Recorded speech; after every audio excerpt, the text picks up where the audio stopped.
লেবাননের প্রতিরোধ গোষ্ঠী হিজবুল্লাহ এবং ইসরায়েলি বাহিনীর মধ্যে আরেকটি যুদ্ধ হলে তা উভয়ের জন্য বয়ে আনবে অকল্পনীয় ধ্বংস এবং তা ইসরায়েলের প্রধানমন্ত্রী বেনিয়ামিন নেতানিয়াহুর জন্য হবে সবচেয়ে বড় বাধা। অবশ্য যুদ্ধের পরিস্থিতি এই অঞ্চলকে যে সম্পূর্ণ বিপর্যয়ের দিকে নিয়ে যেতে পারে এই নিয়ে ইসরায়েলি কর্মকর্তারা অনেক আগে থেকে উদ্বিগ্ন। নিউজ উইকে এসব তথ্য প্রকাশিত হয় বলে জানায় সংবাদ মাধ্যম আল মায়াদিন। 2006 সালের শেষ যুদ্ধের সময় ইসরায়েলের জাতীয় নিরাপত্তা পরিষদের উপপ্রধান হিসেবে দায়িত্ব পালন করা ইরান ইৎজিওন নিউজউইককে বলেছেন যে যুদ্ধটি দখলদারি ইসরায়েল সরকারের গুরুত্বপূর্ণ অঞ্চল সমূহের জন্য নজিরবিহীন ধ্বংস বয়ে আনবে। তিনি বিশ্বাস করেন যে ইসরায়েল 24 ঘন্টার মধ্যে প্রতিরোধী যোদ্ধাদের হাতে পরাজিত হবে। তিনি জোর দিয়ে বলেন যে দ্রুততম সময়ে যুদ্ধে জয়লাভ করে ভীষণ কঠিন হয়ে পড়বে দখলদার বাহিনীর জন্য।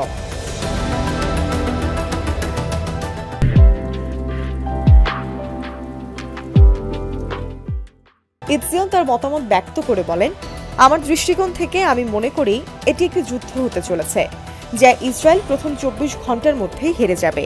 তিনি আরও বলেন, আমরা ইসরায়েলের মধ্যে অত্যন্ত গুরুত্বপূর্ণ এলাকাগুলোতে ব্যাপক ধ্বংসযজ্ঞ দেখতে পাব যা আমরা আগে কখনো দেখিনি। ইসরায়েলি সামরিক কর্মকর্তাদের মতে হিজবুল্লাহর কাছে প্রায় 2 লক্ষ rocket, mortar, drone, surface two surface air missile, anti tank missile, সূক্ষ্ম নির্দেশিত যুদ্ধাস্ত্র এবং আরও অন্যান্য অস্ত্র রয়েছে যা ইসরায়েলি বাহিনীর ব্যাপক ক্ষতি সাধন করতে পারে। এর আগে বৃহস্পতিবার আইওএফ দাবি করেছিল যে বুধবার এলকোশ বসতিতে ইসরায়েলি সামরিক জোটের বিরুদ্ধে হিজবুল্লাহর অভিযানের ফলে তাদের একজন সেনা নিহত এবং 10 জন আহত হয়েছে।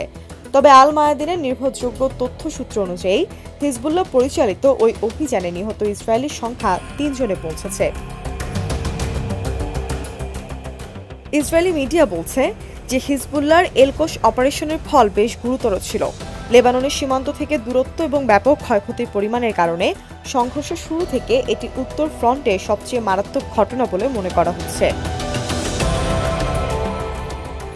ডোরন আভিটাল আইওএফের এলিট সায়রাত মাতকাল ইউনিটের একজন প্রাক্তন কমান্ডার, যিনি লেবাননে পূর্বে অপারেশন পরিচালনা ও তদারকি করেছেন।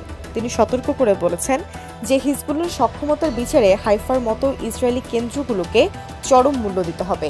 ইৎজিওনের মতে হিজবুল্লাহ অগ্রগতিতে ইরানের প্রবেশের সম্ভাবনাও দ্রুত গতিতে বৃদ্ধি পাবে এবং সেই সাথে অন্যান্য মিলিশিয়াদের জড়িত হওয়ার মাত্রাও দ্রুত বেড়ে যাবে।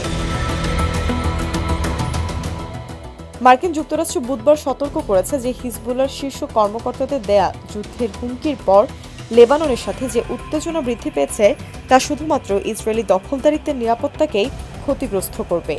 একটি সংবাদ সম্মেলনে স্টেট ডিপার্টমেন্টের মুখপাত্র ম্যাথিউ মিলার বলেছেন, আমরা সংঘাতের সেই রূপ দেখতে চাই না যা ইসরায়েলি এবং লেবাননের জনগণ উভয়কেই প্রাণহানির দিকে পরিচালিত করবে এবং ওই অঞ্চলে ইসরায়েলের সামগ্রিক নিরাপত্তা ও স্থিতিশীলতার ব্যাপক ক্ষতি করবে।